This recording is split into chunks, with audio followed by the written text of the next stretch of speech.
दिल्ली में कोरोना संकट पर आज गृह मंत्री अमित शाह दो अहम बैठक करेंगे। पहली बैठक में स्वास्थ्य मंत्री डॉक्टर हर्षवर्धन, मुख्यमंत्री अरविंद केजरीवाल और एलजी से कोरोना पर महामंथन करेंगे। इस मीटिंग में एम्स के डॉक्टर भी रहेंगे और दूसरी बैठक में गृह मंत्री अमित शाह मेयर के साथ मुलाकात करेंगे। दोनों बैठकों में कोरोना के खिलाफ रणनीति पर मंथन होगा। पहली बैठक सुबह 11 बजे जबकि दूसरी बैठक शाम को 5 बजे होगी।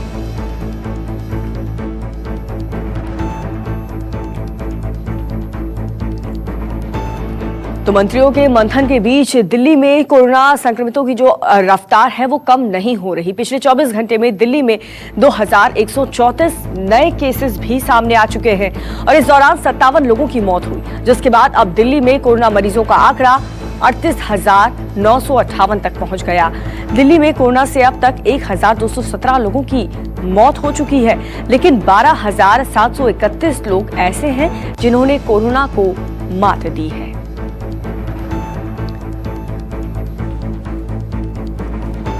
तो 24 घंटे में दिल्ली में कोरोना से 57 लोग अपनी जान गंवा चुके हैं। कोरोना मरीजों की जो संख्या है वो दिल्ली में अब 38,000 के पार पहुंच चुकी है। अब तक 1,217 लोग कोरोना से उनकी जान जा चुकी है। ज्यादा जानकारी के साथ मेरे सहयोगी पवन जुड़ चुके हैं। पवन, पहले तो बैठक को लेकर के क्या अपडेट, और दूसरी तरफ दिल्ली में हर तरीके का फैसला लिया जा रहा है, स्ट्रैटेजीज बनाई जा रही है, लेकिन बावजूद इसके ये जो आंकड़े हैं वो किसी भी वक्त ये कहना गलत नहीं होगा कि 40,000 को भी पार कर सकते हैं। बिल्कुल, लगातार सरकार ये बात खुद कह रही है कि हर 5वां व्यक्ति जो है संक्रमित हो सकता है इस मामले को लेकर के।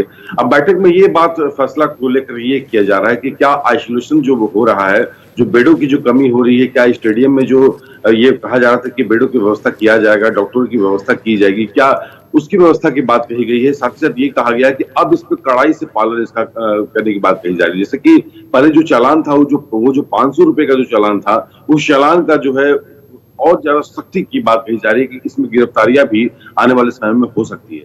साथ ही साथ जैसे सरकार ने पहले ये भी कहा था कि 5 लोग से ज्यादा लोग नहीं हो सकते हैं। जो कर्फ्यू था रात 9 बजे से सुबह 6 बजे तक की बात कही गई थी, कर्फ्यू लगाने की बात कही गई थी, उस कर्फ्यू में भी काफी जो है कड़ाई का पालन करने की बात कही जा रही है। क्योंकि जो मामले नॉर्थ ईस्ट दिल्ली से निकल कर सामने आ रहे थे, उस इलाके में अब जो है ड्रोन के मार्फत से मॉनिटरिंग किया जाएगा। साथ ही अगर जिस व्यक्ति के घर के पास से 5 से अधिक व्यक्ति दिखाई देते हैं, उस पर जो है सख्त कानूनी कार्रवाई करने की बात कही जा रही है।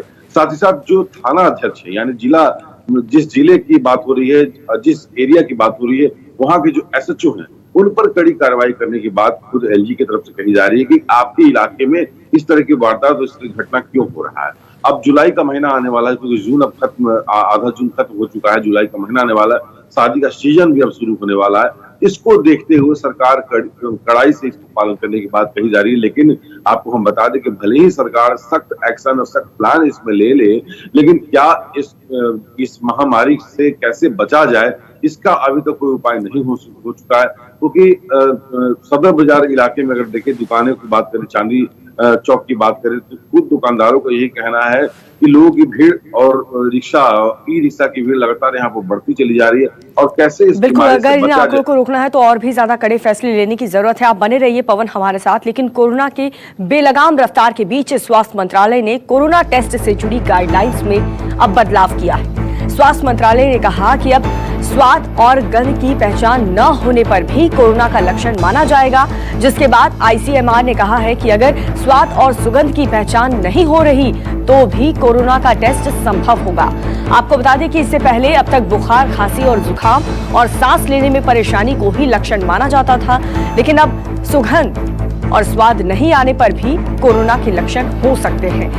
पवन हमारे साथ लगातार बने हुए हैं। पवन, ये जो नई गाइडलाइंस में जो जिक्र किया गया है कि अगर आपको स्मेल नहीं आती, सुगंध नहीं आती, किसी चीज का टेस्ट नहीं आता, फ्लेवर का अंदाजा नहीं लग पाता, तो ऐसे में भी इसे कोरोना के लक्षण ही माने जाए?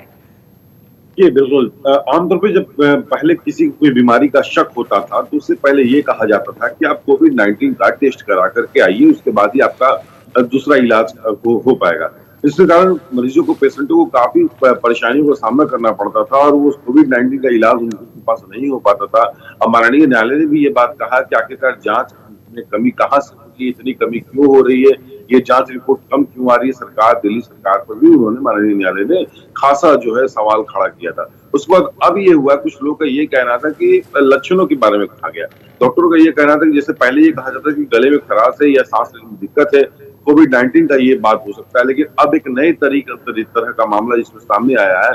अगर आपको टेस्ट में कमी दिख रही है, अगर आपको भूख नहीं लग रहा है, अगर आपको चक्कर आ रहा है, अगर कुछ बेचैनी टाइप से लग रही है, तो इसे भी वही मामला माना गया है कि वही लक्षण माना गया है।